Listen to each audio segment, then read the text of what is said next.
Hello student, आप लोग सभी कैसे हो? आप लोग सभी अच्छे होंगे। आज मैं आप लोगों को हिंदी का नेक्स्ट क्लास लेने जा रही हूँ, क्लास 4 का हिंदी ग्रामर।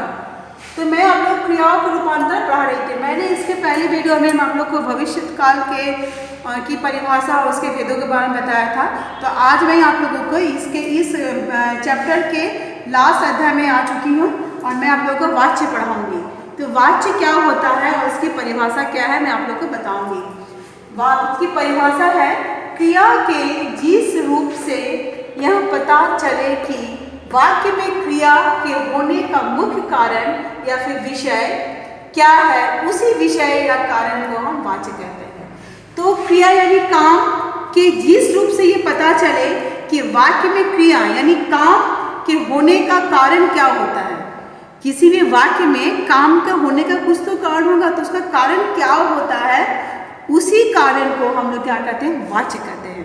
ठीक है, एक वाक्य में जब कर्म होता है या फिर क्रिया होता है तो उसका कारण क्या होता है, उस कारण को हम लोग क्या कहते हैं, वाच्य। जैसे इसका मैं उदाहरण दूंगी आप लोगों को।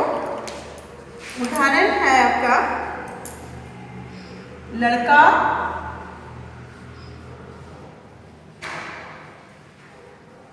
फुटबॉल खेल रहा है।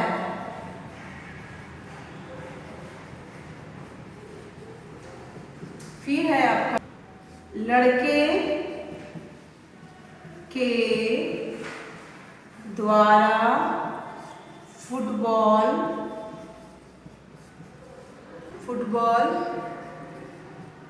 से खेला जा रहा है।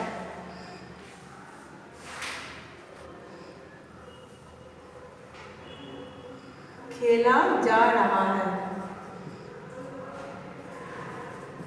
ठीक है, पहले वाक्य में क्या है, लड़का फुटबॉल खेल रहा है। तो इसमें लड़का जो क्या कर रहा है, फुटबॉल खेल रहा है। तो खेल रहा है आपका एक क्रिया हो गया। तो इसका जो कारण है वो क्या है, ये इसका रूप जो है ये फुटबॉल से वो खेल रहा है। ठीक है, फिर लड़के के द्वारा फुटबॉल से खेला जा रहा है। तो लड़के के द्वारा यानी एक लड़का जो हमें यहाँ पर करता है, तो एक लड़का फुटबॉल खेल रहा है, उसी के द्वारा वो जो खेल खेला जा रहा है। ठीक है, फिर है आपके वाच्य के 3 भेद होते हैं। 3 भेद क्या क्या होते हैं, कर्तृवाच्य, नंबर 2 में है कर्मवाच्य, नंबर 3 में है भाववाच्य। ठीक है, तो इसका मैं एक भेद बता के मैं आप लोग को परिभाषा बताऊंगी। पहला है आपका कर्तृवाच्य। जिस वाक्य में कर्ता की प्रधानता हो उसे कर्तृवाच्य कहते हैं। तो इसमें कर्ता की प्रधानता हम लोग जैसे जानते हैं कि संज्ञा सर्वनाम के जिस शब्द से कर्ता के कम करने का बोध हो उसे हम लोग कहते हैं कर्तावाच्य, कर्ता कारक। तो उसी प्रकार से यहाँ पर जब कर्ता किसी वाक्य में उसकी प्रधानता होती है तो उसे कर्तृवाच्य कहते हैं। जैसे राम पढ़ता है। फिर है आपका मोहन ने पुस्तक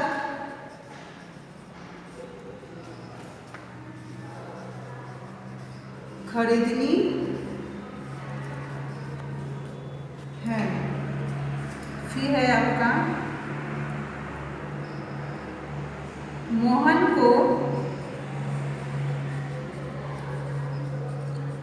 पुस्तक खरीदनी चाहिए।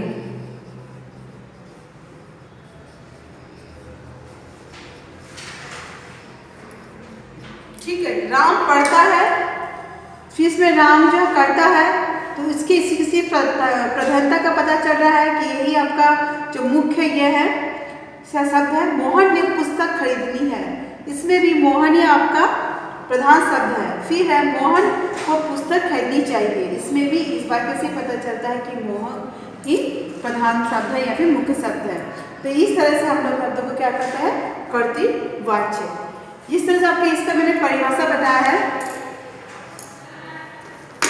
कि किसी भी वाक्य में क्रिया के मुख्य होने के कारण को हम जो कारण होता है उसी को हम लोग वाच्य कहते हैं। तो मैं आपको किताब से मैं आपको ये पहले बताना भूल गई थी, मैं आपको बता रही हूँ। जैसे यहाँ पर जो कुछ वाक्य दिया हुआ है किताब में, पहला है मोहन खेलता है, ठीक है। मोहन से खेला नहीं जाता, वो सच बोलता है, उससे सच बोला नहीं जाता। मैं रामायण पढ़ता हूँ, मुझसे रामायण पढ़ी नहीं जाती। तो ये जो वाक्य है, खेलता है, खेला नहीं जाता, बोलता है, बोला नहीं जाता, पढ़ता हूँ, पढ़ी नहीं जाती आदि क्रियाओं में भिन्न भिन्न रूपों का विधान किया गया है। इस विधान को ही व्याकरण की दृष्टि में वाच्य कहते हैं। तो ये जो भिन्न भिन्न इसका तरह के, एक बार वो खेलता है, फिर वो नहीं खेलना चाहता है, से खेला नहीं जाता है, वह सच बोलता है तो कभी झूठ, फिर नेक्स्ट हम लोग वाक्य में देखते हैं कि वो सच नहीं बोलता है, बोला नहीं जाता है, वो रामायण पढ़ता है, वो रामायण नहीं पढ़ता है। इस तरह के जब भी किसी क्रियाओं में आपको भिन्नता, किसी के कार्य भिन्न रूपों का विधान आपको मिलेगा, तो इस तरह के हम लोग वाक्य को क्या कहते हैं, वाच्य कहते हैं, ठीक है। मैंने कर्तृवाच्य आपको बता दिया था, फिर मैं आप लोगों को बताऊंगी कर्मवाच्य।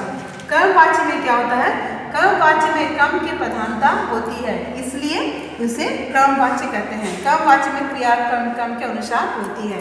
तो इसमें क्या होता है, कर्मवाच्य में कर्म की प्रधानता होती है, इसमें कर्ता की प्रधानता होती है, इसमें क्या होता है, कर्म यानी क्रिया की प्रधानता होती है। और इसमें जो है कर्तृवाच्य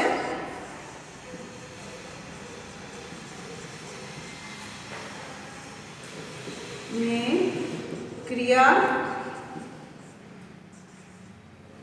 क्रियाकर्ता के अनुसार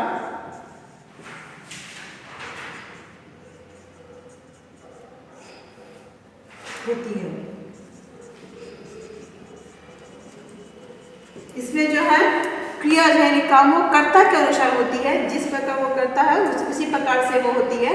और यहाँ पे क्या होता है, कर्मवाच्य में क्रिया जो होता है कर्म के अनुसार होती है। जैसे इसको उदाहरण में देखिए, मोहन के द्वारा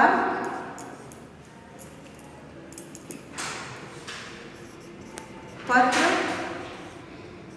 पढ़ा जाता है। फिर नेक्स्ट में है राधा के द्वारा पुस्तक खरीदी जाती है।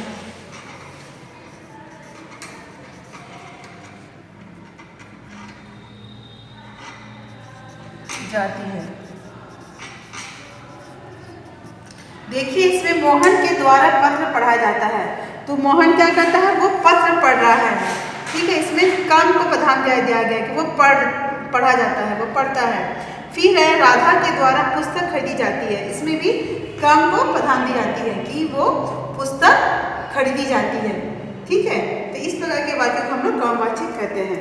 तो ये आपका जो है कर्मवाच्य हो गया है। फिर मैं नेक्स्ट आपका पॉइंट है, आपका भेद है। नेक्स्ट भेद आपका नंबर 3 भाववाच्य। भाववाच्य किसे कहते हैं, जिस वाक्य में अर्थ अर्थात भाव की प्रधानता हो उसे भाववाच्य कहते हैं। कि जिस वाक्य से आपको ये पता चले कि उसका अर्थ या फिर उसका भाव को अधिक महत्व दिया जाए या फिर उसकी प्रधानता हो, उसे हम लोग भाववाच्य कहते हैं। भाववाच्य में क्रिया जो है हमेशा पुल्लिंग, एकवचन या फिर अन्य पुरुष में की होती है। जैसे मैं आपको इसका उदाहरण मैं बताती हूँ।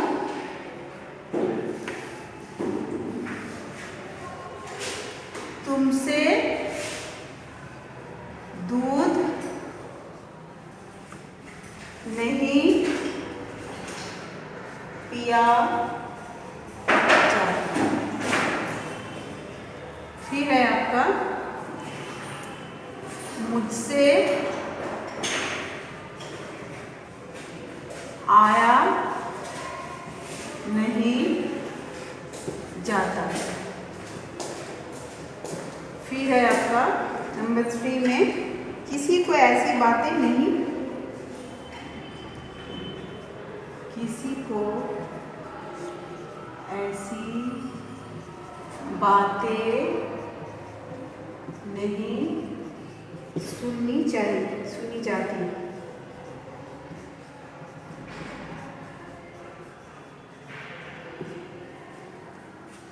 किसी की ऐसी बातें नहीं सुनी जाती।